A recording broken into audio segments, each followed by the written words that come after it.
So we've talked about the solutions which have a gas and a liquid. That's where we started talking about Henry's law. Then we moved on to a solution which has two volatile liquids. That's where we talked about Raoult's law. In this video, we will be talking about solutions of that have basically solids and liquids. So let's take case number 1. So here we have a liquid A. Okay, here we have a liquid A plus the solid, any solid, some solid. Okay, so majority of the solutions, like substances like sugar, or I would what else, sugar, salt, urea, all of these dissolve in water, and so does glucose. And then you have certain solutions which have sulfur, iodine, and carbon disulfide. So we're talking about solutions which contain a solid in a liquid. So basically we're talking about solutions which have a solid getting dissolved in a liquid. So take case A and case B. First of all, in case A, initially this will not have any vapor, and then over a period of time there will be a case where there is there is an equilibrium between the liquid and the gas. Okay, so there is a process of evaporation taking place. So you have, there will exist an equilibrium between these particles of gas and the liquid, right? In the next case, in case B, that is in this case, liquid A and a solid. So obviously the solid is not going to get converted to the vapor phase. So you will have the liquid going to the vapor phase. So there will be an equilibrium between this and this. Okay, but if you remember, evaporation is a surface phenomenon. Basically, if you have a wider container, the liquid will evaporate at a much faster rate than if you have like a narrow container, because evaporation is a surface phenomenon. So when you have a solid that gets added to this liquid, there are certain particles of the solid that will get stuck at the, so here in this case, you'll only have the liquid at the top layer. Whereas in this case, you'll have both solid as well as the liquid. Now what will happen is, because there is a solid here, the vapor pressure that is observed in this case will be relatively less than in this case.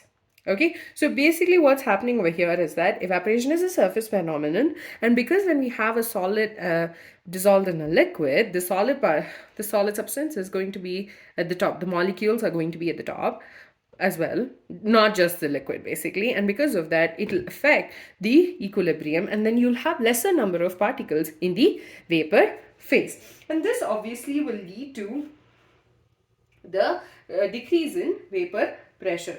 Now the vapor pressure in this case will be less than that of the pure component. So basically here it will be PA is less than PA naught. The vapor pressure of A is less than vapor pressure of the pure component A.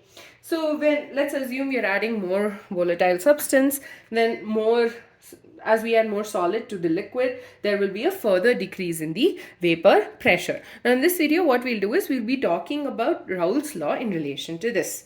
So from Raoult's law, we know that PA is going to be directly proportional to XA. Correct. So which XA is the mole fraction, and we will not be considering PB or like the solid because you have, the solid is not going to get converted to the vapor phase. So we are not going to be considering the partial pressure of the solid. So since the solvent molecules are the only ones in the vapor phase, we will only be considering them for this equation. So from Raoult's law, we have PA is directly proportional to XA, that's a mole fraction of A. So PA equals to PA naught XA, where PA naught is the vapor pressure of the pure component. Again, if you've not learnt about Raoult's law yet, I would highly recommend you going back to that video, understanding that and then coming back. That makes it more easier for you to understand this one. So over here, the vapor pressure that is exerted by this one is going to be only because of the liquid. It's not going to be because of the solid. So the vapor pressure, the total vapor pressure, or P total, will be equal to PA. So P total equals to PA naught XA. Okay, so basically we are getting this relation where PA naught, vapor pressure of pure component, PA is the vapor pressure of the component in solution, P total is the total vapor pressure, and because the vapor pressure, the total vapor pressure is equal to PA, because it's the only component in the solution which will exert some pressure, because the solid's not going to get converted into the vapor phase. So the last one, that is XA, is the mole fraction. Okay, so basically from here, so for a solvent that has a non-volatile solute, we can modify Raoult's law as, so at a given temperature, the vapor pressure containing a vapor pressure of a solution that has a non-volatile solute is directly proportional to the mole fraction, because we are having, so in cases where you have a liquid, a solution that has a non-volatile solute, the vapor pressure exerted is directly proportional to the mole fraction, because P total is directly proportional to the mole fraction. Okay, and our proportionality constant over here is going to be PA naught. Now, let's go to the graph. Actually, no. Let's continue talking about this. Now, let's further try and fix this equation, or try and modify this equation. Oops. Sorry. No. Okay, so we have P, or from now on, I'm just going to call it P. P equals to X PA naught XA. Okay, now P divided by PA naught is equal to XA. Now let's do -1 on both sides. So P by PA naught minus, 1 minus, subtracting 1 on both sides, equals to 1 minus XA. And we know 1 minus XA is what? XB. Because mole fraction over here, that is this, and we are assuming this B, obviously. At this point, I've assumed you figured that one out. So XA plus XB, mole fraction of A plus the mole fraction of B, will be equal to 1. So 1 minus XA will be equal to XB. And so P by PA naught equals to XB. Okay, so this, let's simplify it further. PA naught by minus P divided by PA naught equals to XB.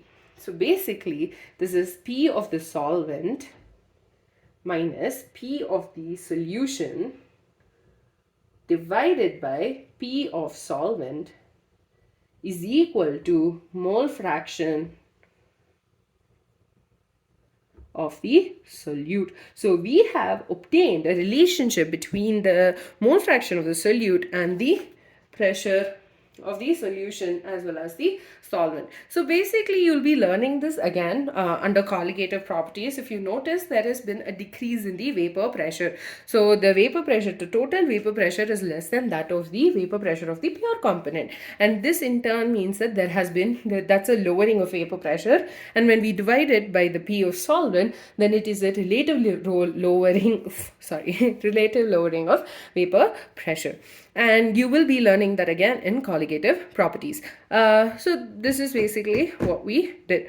And then you have a graph over here. So let's, since this graph is for a solution containing a solid and a liquid, we will not be considering the mole fraction of the solid. So we'll only have XA equals to 0 and XA equals to 1. So you'll have a straight line passing through the origin, and this point will be PA naught, where PA naught is the vapor pressure of the pure component A. At XA equals to 0, vapor pressure is 0 because it does not have any of that. And then at XA equals to 1, PA naught, and that's the vapor pressure of the pure component, and that's all you need to know. Oops, I'm so sorry.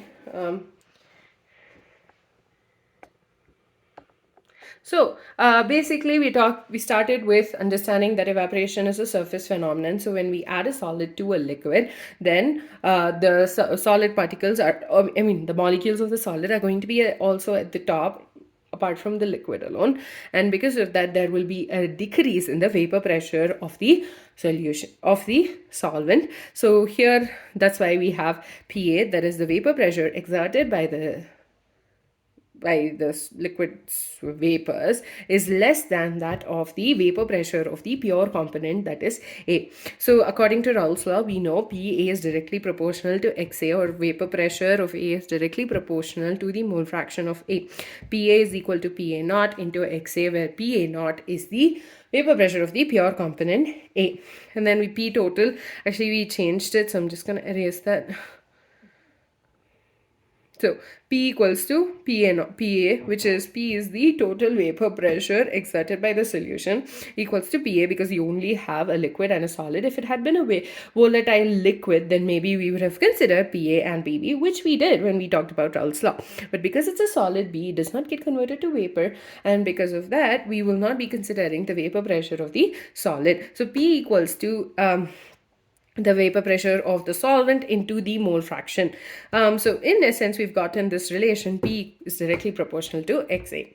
Now we took the same equation, brought it here, and then we shifted P divided by PA naught, and so we got that equals to XA. We subtracted 1 on both sides, so 1 minus P by PA equals to 1 minus XA. So 1 minus XA is essentially XP, and so we got 1 minus P by PA naught equals to XB. Now when we simplify this further, you get this particular equation. So essentially you have P solvent minus P solution divided by P solvent equals to mole fraction of the solute. So the P solvent minus the P solution is nothing but the lowering of vapor pressure, and when we divide that with the P solvent, that gives us the relative lowering of vapor pressure. Okay, and this is exactly what you will be talking about when we talk about colligative properties. Colligative properties are actually pretty interesting. For some reason, I've always remembered them.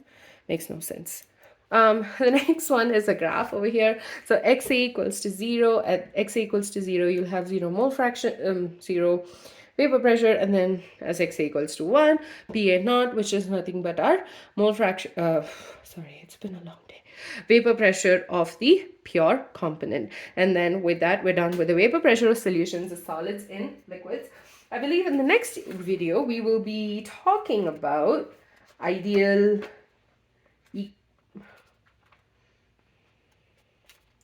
and non-ideal solutions.